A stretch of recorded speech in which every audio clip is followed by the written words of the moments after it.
Alright, what's up everybody? Subscribe, like, comment. Don't forget to share these videos around. And be prepared because next month I'm going to be very well known. The rest of this year is my year. You can be right or you can be happy. And I'm going to be right and happy, hopefully.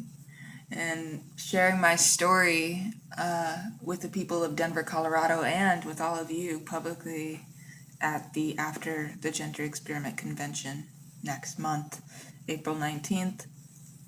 I am very excited. There's going to be a shit ton of Aries placements going on, triggering my Rahu in Aries, and it's in the 12th house, so yeah.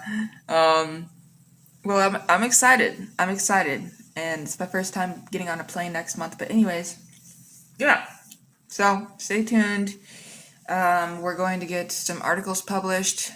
Hopefully the books that I've been writing for over a few years, are going to be published. I got to be very careful with the words that I say on this channel, furthermore. So I'm probably going to delete like half of my commentary videos because I don't want to get in trouble for stuff. But what I'll say is freedom of speech should exist, and it's a shame that this is the reality of speaking. It's kind of like Sinead O'Connor's song Black Boys on Mopeds. And let me look up the lyrics really quick before we get started on this video, because now is the times. I've said this before now. You said I was childish, and you'll say it now. Remember what I told you. If they hated me, they will hate you. These are dangerous days. To say what you feel is to dig your own grave. Remember what I told you. If you were of the world, they would love you.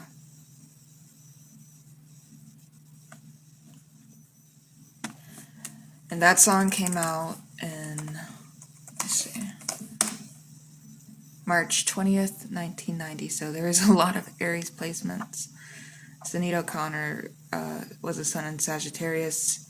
We don't know her time of birth to know her rising sign or her moon, really, but we do know she was a sun in Sag, and she definitely acted that out. So this video is going to be dedicated to astrology research, as you can see on screen. I have a few different topics I wanted to expand on because in the last video we were talking to Deepseek about war and global destruction.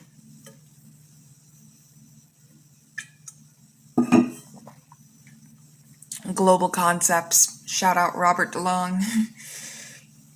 So let's talk about how house systems need to be conducted into ongoing research. So what we would do is split into 4 different sections for house systems and research.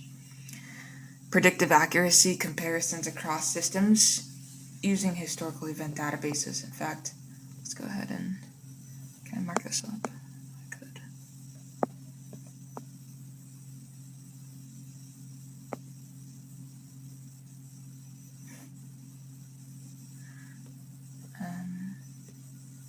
That wasn't what I was trying to do.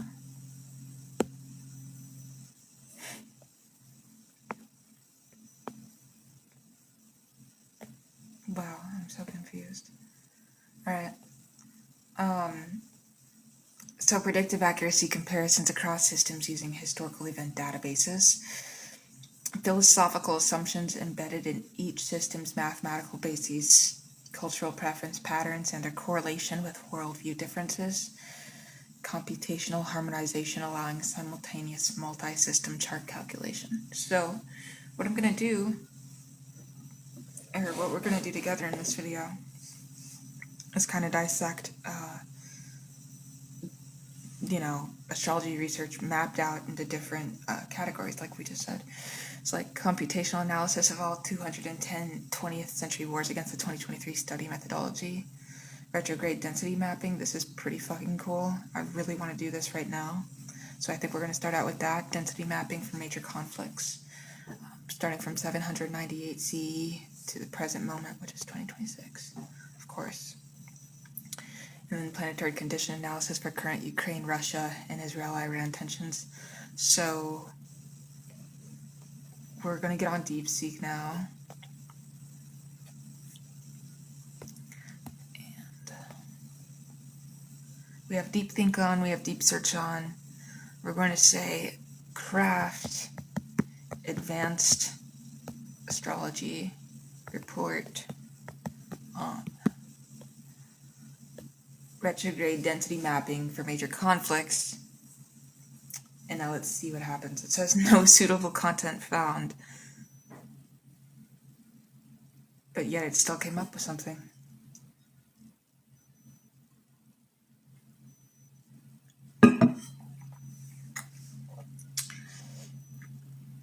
I love the future, and the future is now. The future is right here.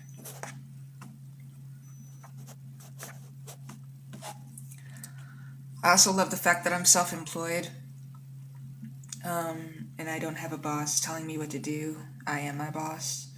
So whatever I need to do, I force myself to do it by getting the fuck up. We're probably going to make some coffee during this video at some point. But, so Deepseek says, this is a highly specialized area of forensic historical astrology. Retrograde density mapping is not a traditional technique, but a modern analytical method used to assess geopolitical stress. It measures the quantity and potency of planetary retrogrades at the time of a conflict's ignition, based on the theory that an overabundance of retrograde energy indicates internalized aggression, communication breakdowns, and a revisiting of historical karmic debts. So here's an advanced astrological report on retrograde density mapping for major conflicts. The retrograde saturation point, RSP, the analysis of the historical timeline revealing a distinct pattern. Major systemic conflicts rarely occur during periods of low retrograde activity. Instead, they ignite when the retrograde saturation point, RSP, exceeds 40% of all classical planets, Mercury through Pluto, moving backwards, meaning retrograde. So when density exceeds 60%, conflicts tend to become intractable, devolving into prolonged attrition rather than decisive resolution.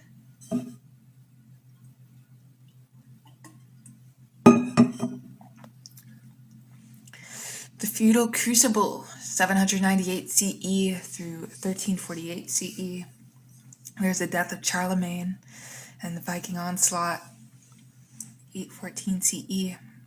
January 28th, 814 CE to be specific, was Charlemagne's death, with a high retrograde density, 6 out of 7 planets being retrograde. So at the moment of his death, a rare celestial pileup occurred. Jupiter, Saturn, Uranus, and Neptune were all retrograde, creating a bottleneck of internalized imperial energy, and this created a retrograde void in the Frankish court. And with the king gone and the planet stuck in reverse, the empire turned inward, leaving its borders psychically unguarded. This retrograde density map correlates perfectly with the sudden violent resurgence of Viking raids that exploited the power vacuum. So now we look at the Norman conquest. The Battle of Hastings occurred October 14th in 1066, with a moderate retrograde density, 4 out of 7 planets retrograde. And Mars was retrograde in Aries at the time of battle, but in traditional astrology, Mars retrograde is a frustrated warrior, right? William the Conqueror's victory was not swift. It was a grinding, prolonged campaign. And the density map shows a conflict where the aggressor, William, was compelled to fight, but the retrograde Mars suggests his claim to the throne was fundamentally a redo of past political debts rather than a new conquest. Look at phase 2 being the gunpowder and colonial shift. From 1492 through 1914, we have the 30 Years' War from 1618 through 1648. With our peak density point being May 23rd, 1618, defenestration of Prague. And extreme retrograde density, we had 7 out of 7 planets being retrograde. And this is the densest retrograde field of the early modern era, where all visible planets were retrograde, creating a complete psychic closure among the European powers. And the map indicates a conflict driven not by rational expansion, which is Jupiter direct, but by internalized dogma, which is Saturn retrograde, enforcing old religious laws. The density explains why a local Bohemian dispute spiraled into a continental war. No one was looking forward, everyone was looking backward at past grievances. The American Revolutionary War, 1775 CE, the date being April 19th, 1775, the battles of Lexington and Concord. The high retrograde density, 5 out of 7 planets retrograde. The key planet, Uranus retrograde in Gemini. So Uranus rules revolution, but in retrograde it becomes a revolt against intellectual inheritance. And the map shows the colonists fighting not just for a new land, but to reverse the decrees of a distant monarchy they no longer recognized as legitimate. In the density map for the signing of the Declaration of Independence, July 4th, 1776, shows a drop in retrograde density, suggesting the act of declaring was a moment of clarity, direct energy, but the war itself was mired in retrograde uncertainty.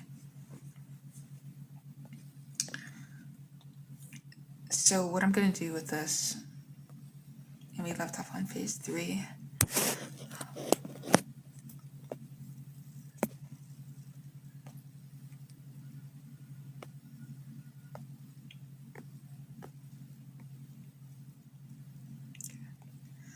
So,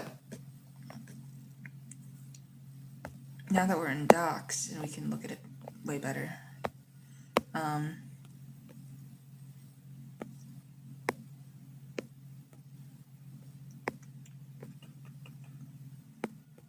Alright, as we can see, phase 3 is the industrial and the world wars from 1914 through 1991. We're talking about the assassination of Archduke Franz Ferdinand from 1914, and this occurred June 28th, specifically 1914. And there's an extreme retrograde density with 8 out of 10 planets, including modern outer planets, being retrograde. And this is how we map it with Neptune retrograde in Cancer being the signature here, signifies the dissolution, which is Neptune, of tribal family security, which is Cancer. And then we interpret it. The density map for World War I is a textbook example of sleepwalkers. The high retrograde count shows a Europe that was not marching confidently toward war, but stumbling backward into it. Every major power was reacting to perceived slights from decades past, the Franco-Prussian War, the Balkan Wars, rather than acting proactively.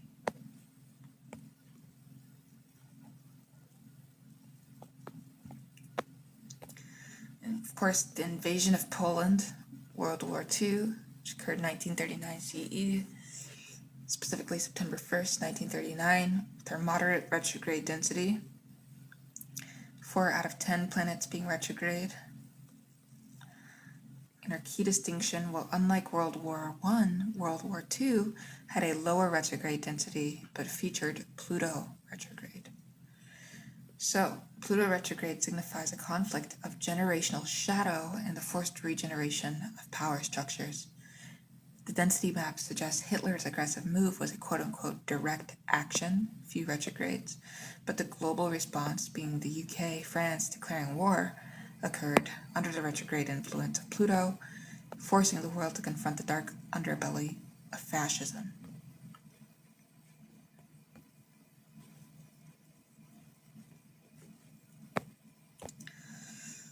The Cuban Missile Crisis, 1962 CE, specifically October 16th through the 28th.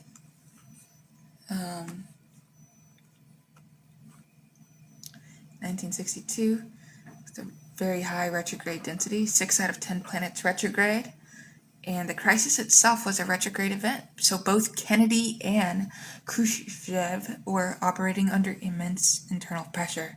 Mars retrograde. So retrograde density mapping suggests the reason the crisis was resolved through back channels, such as secret letters rather than open warfare. It's precisely because of the retrograde energy. It forced the leaders to reverse their public positions and find a private internal solution.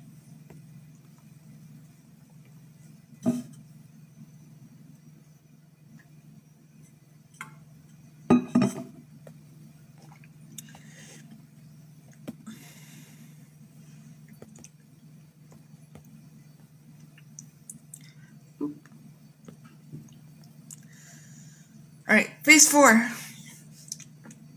I have the hiccups. The modern and digital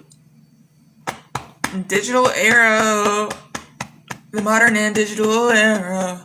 Modern and digital era. From 1991 through present day.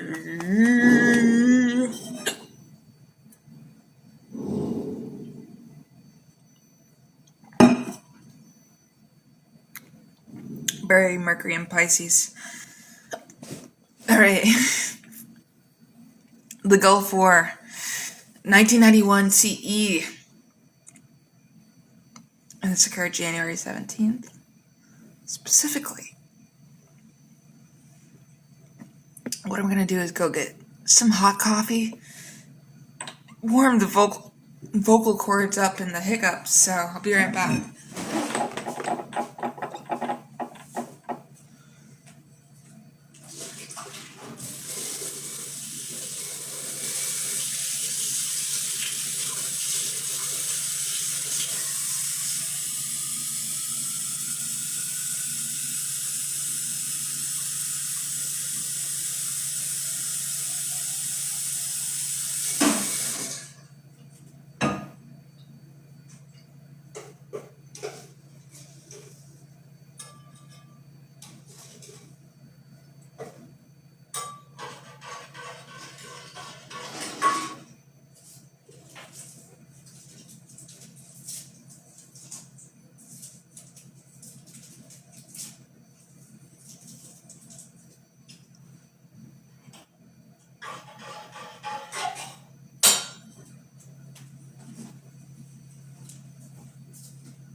Alright, we are back.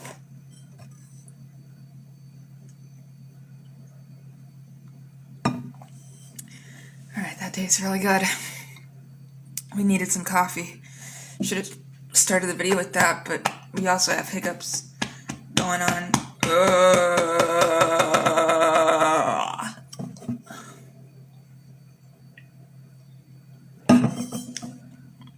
Okay. Low retrograde density. So there was 2 out of 10 planets retrograde in a direct action war. So with low density, the conflict was swift, decisive, and had clearly defined objective. However, the roots of the conflict lay in the retrograde heavy period of Iraq's invasion of Kuwait the previous August.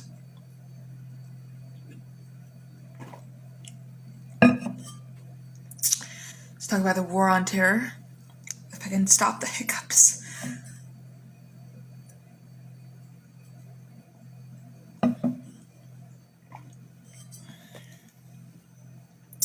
So the War on Terror specifically began in 2001. I mean, if you guys ever saw DARE program, however you do it. Honestly, that's like the War on Terror with drugs. You can say this. War on drugs is also the War on Terror. Mainly, it seems like it's also cannabis too, and alcohol, and tobacco, and food, and more. So anyways, our peak density point being, of course, the grand old day, September 11th, 2001, when we as a United States succumbed to into some crazy shit.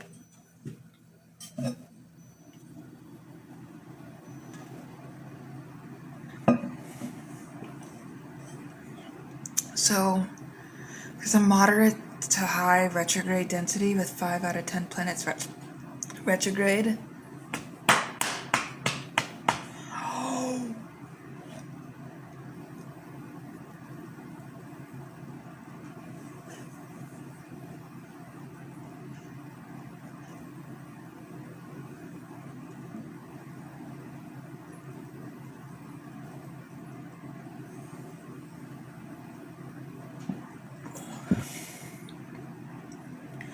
Saturn retrograde. Oh my gosh, Saturn retrograde in Gemini. I'm gonna have to pause until the hiccups are over. Holy shit.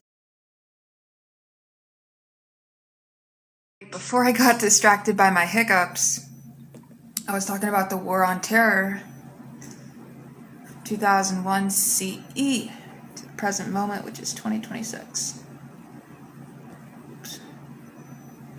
Alright, so our peak density point, September 11th, 2001. We have moderate high retrograde density with 5 out of 10 planets retrograde. And our key planet that was retrograde was Saturn, and it was retrograde in Gemini. So Saturn retrograde in Gemini, it represents the failure of communication and intelligence. We didn't connect the dots. It also indicates a long-term karmic debt related to information and security.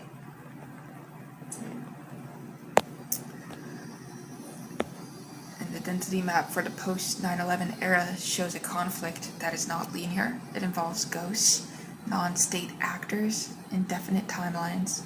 Retrograde energy is slow, and a constant revisiting of strategy, the quote-unquote forever war.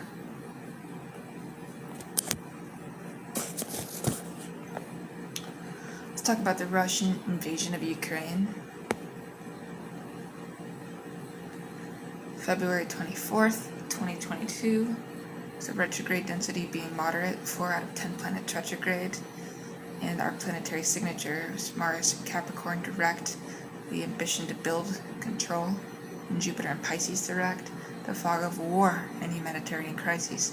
However, the presence of Venus retrograde in Capricorn is the density key. So Venus retrograde in Capricorn signifies a conflict over values, Venus, regarding old structures and alliances, which is Capricorn. And it points to the NATO expansion debate. Classic retrograde theme of looking backward to justify present action.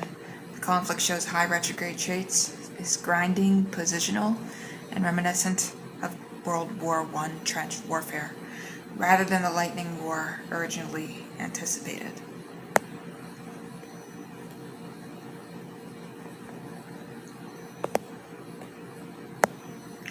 And we conclude with the retrograde cycle of conflict. So the data suggests a 1200-year cycle of retrograde density correlating with a shift from spiritual authority, the Holy Roman Empire, to material authority, nation states, to informational authority, the digital age.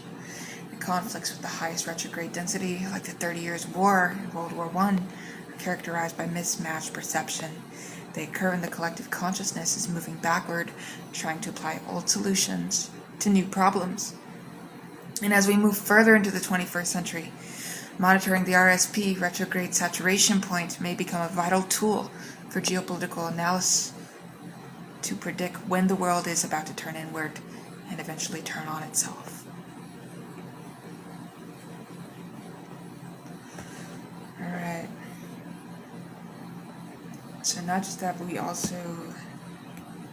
we're going to go over the house systems. That's what I wanted to look at.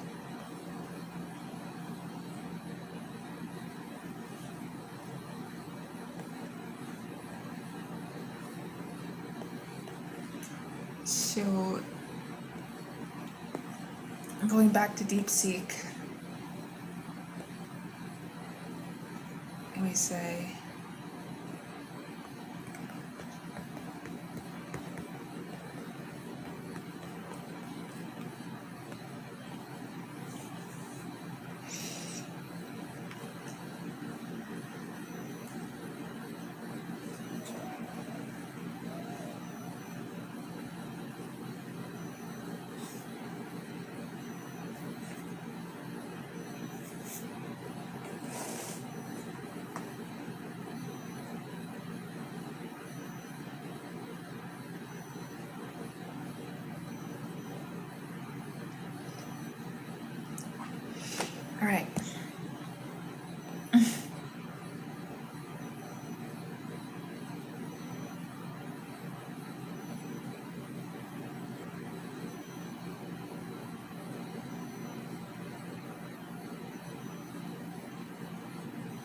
interesting.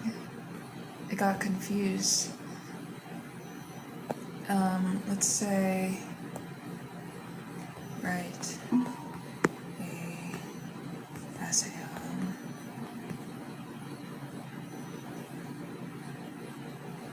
now let's see how it responds.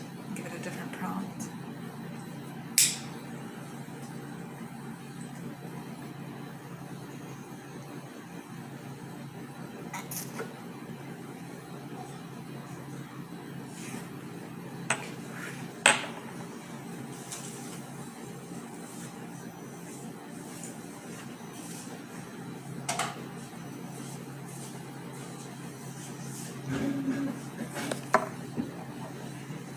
So as we can see now, it's actually typing it all out and giving us something to work with. And then what we'll do is try to find a way to delete this. Yeah. Alright. So we're going to expand on computational analysis of all 210 20th century wars against the 2023 study methodology. And we're going to save some of this for some other videos, so we can have more content to make, of course. But really quick.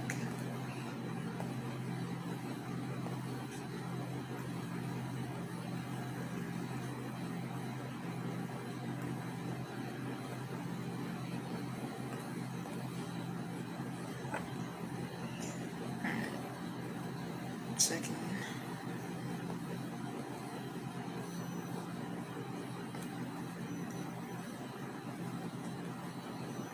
For a advanced astrology lecture, provide very detailed information on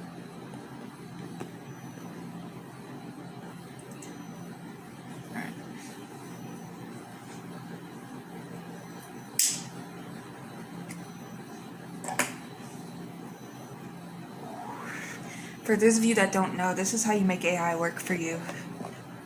This is literally how you take the AI, make it a tool, and you come up with ideas. Okay?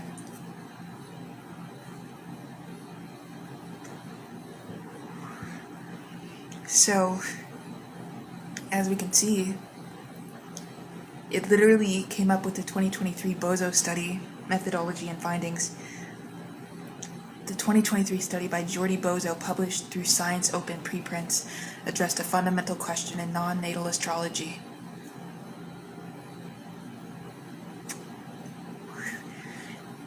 Do the positions of planets and zodiac constellations influence the timing of human wars? And the study's design was notable for explicitly favoring astrological hypothesis. We look at the study perimeter and the specification, such as the research question, being do planetary positions in zodiac constellations correlate with war onset? Our sample size, 210 20th century wars. Our celestial bodies, Mercury, Venus, Mars, Jupiter, Saturn, and the Moon. Our zodiac system is sidereal, 23 degrees offset from the vernal equinox. Our statistical method is chi-square, goodness of fit, and key variables, single planet positions, and planetary conjunctions. And the researchers compiled war events throughout the 20th century, using them as proxies for a state of violence in the global human community at particular moments in time. And this approach treats war onset as a measurable indicator of collective human behavior, potentially responsive to celestial configurations.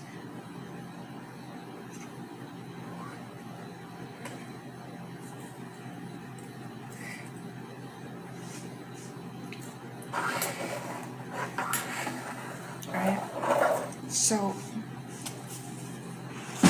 moving on to the key findings, well, the study produced statistically null results across all primary hypotheses. So single planet positions for each celestial body analyzed the observed distribution across zodiac constellations showed No significant deviation from expected random distribution. P-values range from 0.076 to 0.658, all above conventional significance thresholds. In planetary conjunctions, when two planets were in conjunction within specific zodiac constellations, the observed frequencies matched expected values based on regular planetary motion. No astrological signature emerged. For seasonal anomaly, the only statistically significant finding was a weak temporal trend. War showed a tendency to occur later in the year rather than earlier. And the seasonal effect, however, has straightforward mundane explanations such as weather patterns affecting military campaigns, agricultural cycles, etc., rather than astrological causation. And even though the study design favored the astrological theses, no relationship between war triggering and the positions of planets transiting through zodiacal constellations was found. And then for advanced practitioners and researchers, the 2023 study contains several methodological constraints that limit its interpretive value.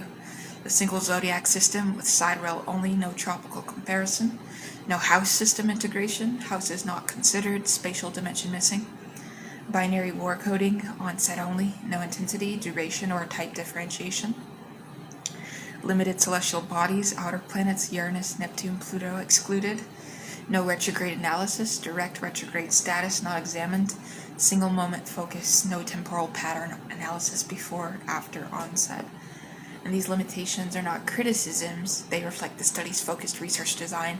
However, they provide a roadmap for more comprehensive computational replication.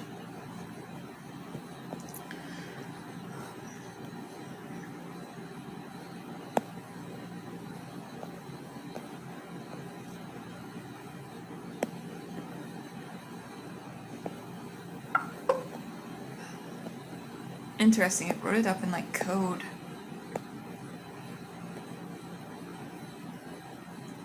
It's very interesting.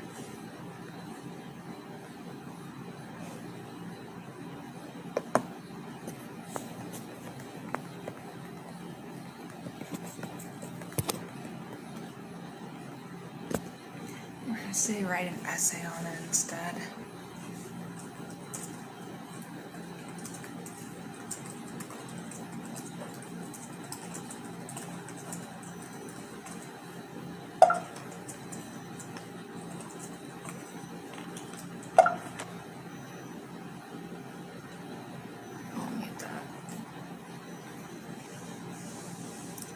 And while we have AI typing,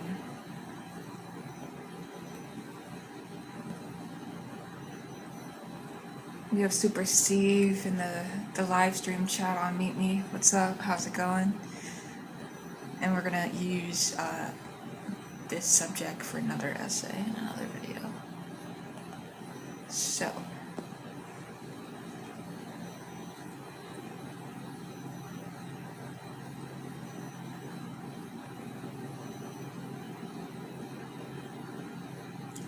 Holy shit, that's very interesting. So the chart equals chart builder from details, war date, and war location, where you have the components. There's 4 different components. Arabic parts calculator, fixed stars component, anti-SIA calculator, dignity component, and we have add analyzer, aspect pattern analyzer calculated. So 25 more traditional lots, royal and major fixed stars, anti-SIA, contra anti-SIA, essential accidental dignities, as well as grand trines, T-squares, and yods.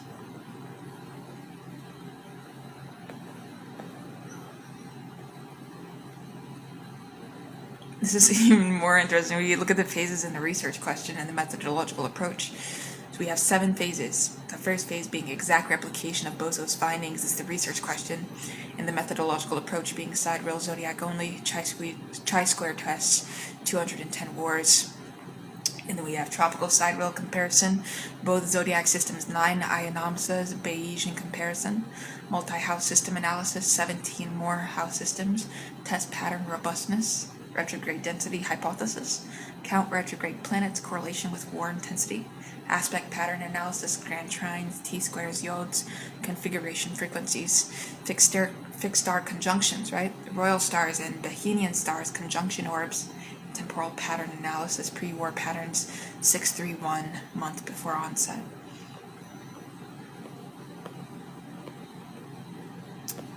Alright. So what I'm going to do is say,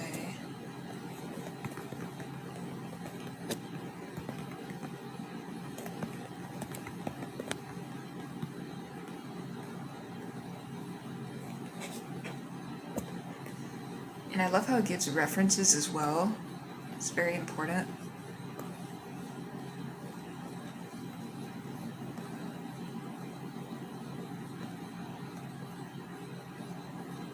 Sometimes it doesn't get all of it, so like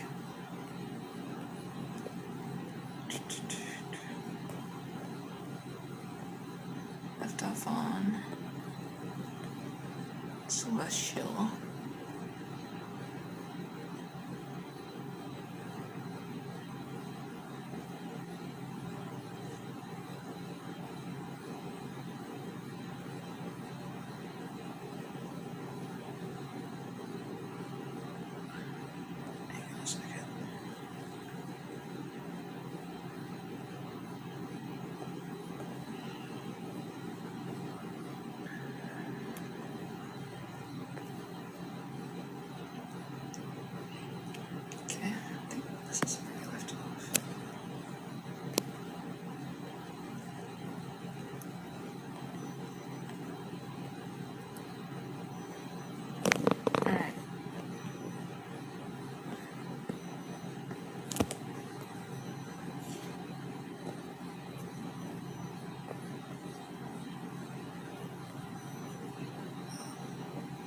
So yeah, stay tuned for more videos because we are coming through talking about economic cycles, climate and natural disasters, as well as just traditional astrology and historical astrology, cultural astrology, from Hellenistic to Islamic to Arabic to Persian, Sanskrit, Chinese, court astrology, indigenous, oral traditions.